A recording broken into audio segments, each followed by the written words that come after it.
Gentlemen, ladies, can I welcome you all to Chorley Borough, to this splendid event of opening this new station. I think the history of this is we know, I think many of us, that during the wartime this was a railway station here.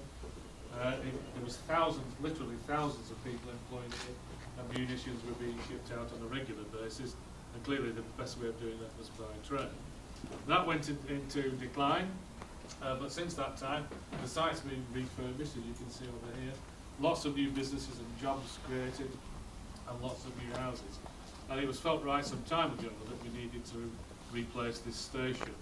So can I thank everybody that's been associated with the project, both from those who designed and built it and provided it, to Chorley Council and to Lancashire County Council, and indeed the government, who between us provided all the money to have this done. Because it's a splendid addition to Chorley. We do know that many people that live here either work in Preston or work in Manchester or work here in Chorley. So it's an ideal service that's being provided for our community. So thank you to everybody for all the hard work you've put in, and especially thank you to you, Minister, for coming up to open the station today. Thank you very much. Are you saying anything, Jeff? Very, very briefly, Minister, and Peter said it all. I just want to thank everybody as well. It's a really good example of what can be achieved when everybody works together, public and private sector. It's been produced on time, under budget, and it's a tremendous facility, not just for this part of Chorley, for Buckshaw, but also for the whole of Lancashire. And it's the sort of improvements we want to make to the public transport system. So we're really delighted. I want to thank everybody who's been involved in making it a success, and we're really grateful to you for coming to.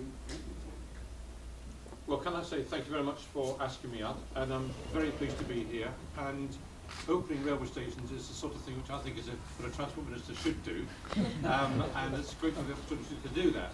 And let me just say something in general about rail, which is that this government is hugely supportive of rail, as I hope you've noticed, and despite the difficult economic circumstances that we found ourselves in, we have prioritised rail, and we've done so for very good, hard-nosed reasons.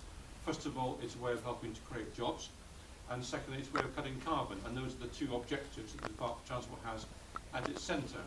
And that's one of the reasons why the projects that were on the drawing board when we came in have all been progressed with, without exception, whether it's Thameslink and Crossrail in London, whether it's electrification programmes which we've announced, and of course further electrification in this area announced in the Chancellor's recent growth statement, whether it's the local sustainable transport fund which is funding new stations such as the Stratford-upon-Avon, which I went to visit the other day, or indeed the existing plans which have brought forward this fantastic station here today.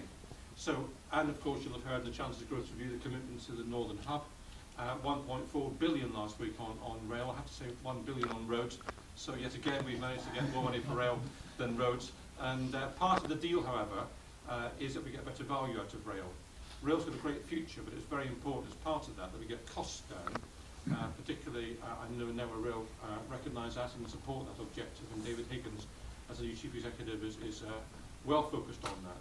So if we can get rail costs down, then we can get more rail investment in the future, and that's my objective, to try and see that. Do you know, I think rail was just seeing a fantastic renaissance. We had a decline, really from about 1950 downwards to the mid-80s, when we saw lines close, of course, with beaching period.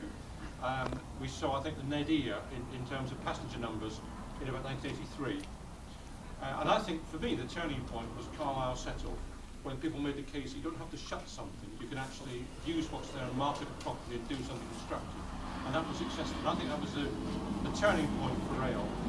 All things considered, it's a good time for the railway, and this is an example of what's a good time for the railway.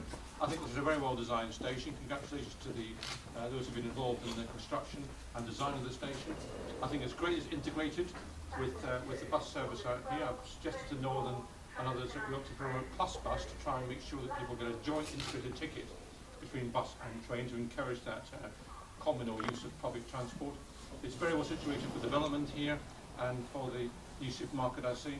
And you've even got bike racks which aren't yet fully used, but I think I'm seeing such trams this afternoon, so I shall ask them why when I see them.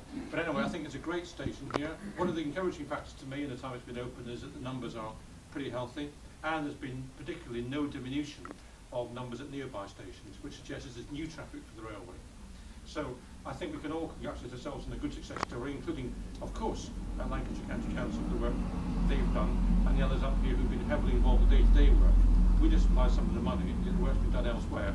So on that basis, I think a mutual celebration is very much in order. And on that basis, I'm very happy to come to this and work properly, to call this back and declare you open.